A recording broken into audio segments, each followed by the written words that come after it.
Are we already there? Pag sinabi mong are we already there, dalawa pong tanong yan. Ang isang tanong, nasa tribulation na raw ba tayo? Pangalawa, pag sinabing are we already there, parang tinatanong kung nagsimula na ba yung end times. Well, ang sagot ko po dyan, yung sa pangalawa. Nagsimula na po ang end times. Actually, nagsimula na pong gumalaw ang orasan ng Diyos noong 1948. Alam ninyo, bago dumating ang 1948, May 1948 kasi ang mga Hudyo ay nakabalik sa kanilang lupang pangako, no? At bago po dumating ang 1948, it seems so impossible na makabalik ang mga Hudyo sa kanilang lupain. Nagkalat po sila sa iba't ibang bahagi ng mundo. Hindi po binibigyan ng pansin ang mga prophecy during that time, sapagkat ang binibigyan pansin po noong mga panahon na yon ay ang mga ibang doktrina, mahalagang mga doktrina, essential doctrines, pero yung tungkol sa eschatology hindi masyadong pinagtutuunan dahil it seems so far. Parang imposibleng makabalik ang mga Hudyo sa kanilang lupang sinilangan, no? Pero nung dumating po ang 1948, nagsimula na po dyan ang orasan ng Diyos at nagsimula na rin po ang pagkagiliw o pagkahilig ng mga Kristiyano sa prophecy, which is good, no? Dahil talaga naman pong gumalaw na po ang orasan ng Diyos noong 1948. At ito pong 1948 na ito, nagsimula na po rito yung iba't ibang mga prophecy na ibinigay ng Diyos, no? Na mababasa po natin sa Book of Revelation. Kabi-kabila na po yung digmaan, dinidigma po ang Israel simula nung sila makabalik. At ang kanilang pinakakalaban nga po ay ang Iran na dating Persia, no? Hindi po tumigil ang gulo simula noong 1948. So marami pong nanghula noong 1948, nagsimula na po, sabi nila nung nagsimula ng 1948, ang isang generation kasi po, tumatagal po ang isang generation 80 to 100 years para matawag kang isang generation. At may sinabi po si Jesus, ito po, makinig pong mabuti, sabi ni Jesus, hindi matatapos ang generation na to at matutupad lahat ng ito.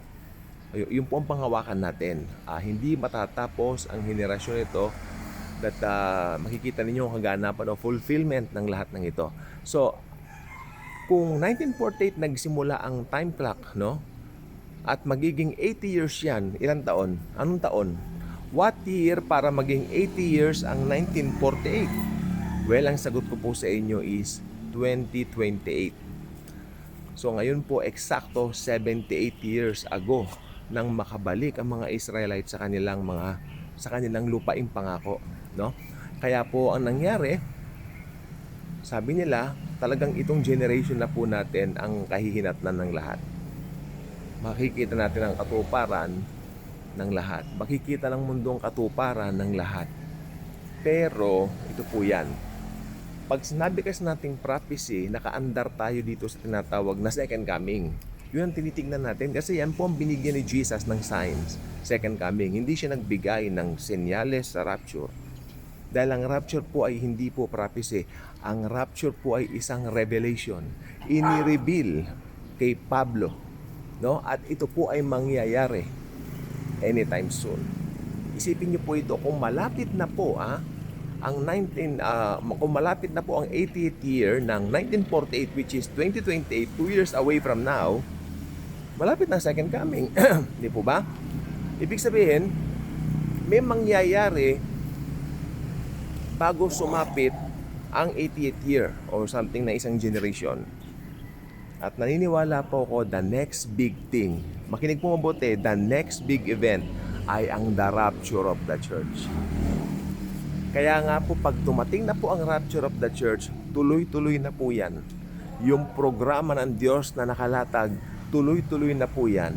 Magaganap lahat, no? Magsisimula po yan dito po sa timeline. Sapagkat kapag ka nag-rapture na po, yan yung umpisa ng timeline, lalabas na po yung Antikristo, yung halimaw, no? At siya po ay mag-o-offer ng peace, pekeng kapayapaan, no? Sa mundo. No? At yayakapin siya ng mundo sapagkat ang mga tao during that time nasa turmoil, nasa tinatawag na pagkalito, sobrang bagsak ang kanilang mga moral. Then sino mang lalabas o lilitaw sa eksena na magbibigay ng pangako ng kapayapaan ay tatanggapin po nila. And that is the exact time lilitaw ang Antikristo. Tuloy-tuloy na po yan. Kaya kung na-meet ninyo ang Antikristo, you will never ever to meet Jesus Christ. Sapagkat iba ang na-meet mo, no? Kaya kung believer ka nga ni Kristo, you are expecting to meet Him. You are not expecting to meet the Antichrist. Kasi ito po stand ko po talaga ito. At nung mentor ko dati, no? Yung magaling yung mentor ko about eschatology, dating pastor namin siya. Sabi niya, ang stand ko kasi kanya ay yung Antichrist ay hindi na makikilala ng church sapagkat nadagit na yung church. Hindi, may nagtanong, maski pahapyaw man lang, wala tayong idea kung sino siya. May nagtanong, matalino rin. No. Biglang magra-rise sa scene yung Antikristo. Bigla siya magiging popular. At yung popularity niya, talagang sobra. No? Daig pa ang celebrity.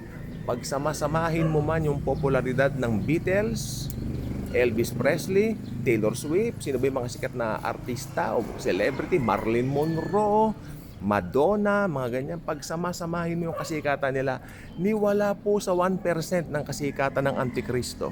Sapagkat yung Antikristo po, isipin niyo po ito, paano niya mapapasunod ang buong mundo?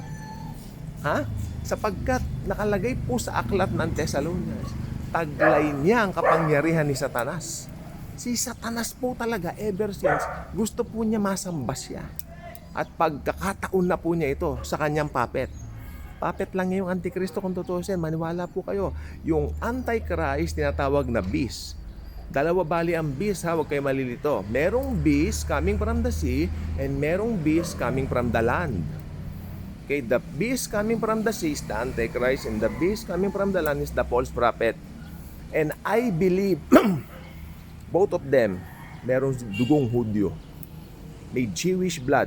Hindi tatanggapin ng mga Hudyo bilang kanilang Messiah ang isang hentil. Amen po ba ako? Ayan. Kaya ang mangyayari po ganon. Then, pag dumating na po yung dalawang ito, puppet ni Satanas, no? Itong dalawang ito. Si Satanas po tinatawag na dragon. Na yung pagsambang iuukol ng tao dun sa beast. No, siyempre parang Trinity. Kung meron tayong Trinity, merong unholy Trinity. No? Yung Trinity, alam naman natin, consists of God the Father, God the Son, and God the Holy Ghost. Yung unholy Trinity, it consists of the dragon, which is Satan, the beast, which is the Antichrist, and the third beast. And the second beast, kakusana, yun yung false prophet. Gumagawa rin sila. Tingnan niyo ang gawa ng Trinity, ganito ang gawa ng Holy Trinity. Ang Diyos, ang Diyos ang nagdidirect ng mga maliligtas sa pangalan ni Jesucristo na namatay sa atin sa cross at ang nagtatatakbo ay ang banal na espiritu. Ganon sa Holy Trinity yan. Pero sa unholy Trinity, ang beast, ang beast ang gumagawa, ang dragon ang gumagawa. Okay, ang dragon ang gumagawa behind the scene, no? Siya nang lilin lang ganun. Gamit niya ang beast, yung Antikristo. At gamit pa yung isang beast. Yan ang nagdidirekta o nagtuturo sa mga tao na sambahin yung halimaw. Kaya nga po darating ang panahon pag wala kang mark ng the beast, hindi ka makakapagbenta, okay? Hindi ka makakabili. Pupunta ka sa grocery store, haharangin ka. Hindi ka pwedeng bumili kasi wala kang marka. 666, ano nga po ba ito? Sabi, itatatak ito sa noo at sa kamay. Hanggang doon lang po binabanggit ng Bible. Kaya, we cannot go beyond what is written, no? So, yun lang po ang gusto ko pong sabihin sa umagang ito. At we are very close sa panahon na yan dahil nakikita ko po talaga nagsimula na po ang prophetic time. Umikot na po siya noong 1948. The start of something big, the start of something new. Yan, hinihintay na lang po natin. Kristiyano po tayo. We are waiting for Him to get us here. Nakakasawa na po ba sa mundo? Sawang-sawa na po talaga. Kung ikaw ay believer, talagang kasasawaan mo ng mundong ito and you want to be with the Lord Jesus Christ. To be with Him forever and ever. Subscribe here. God bless. Mga ka-good vibes. Thank you.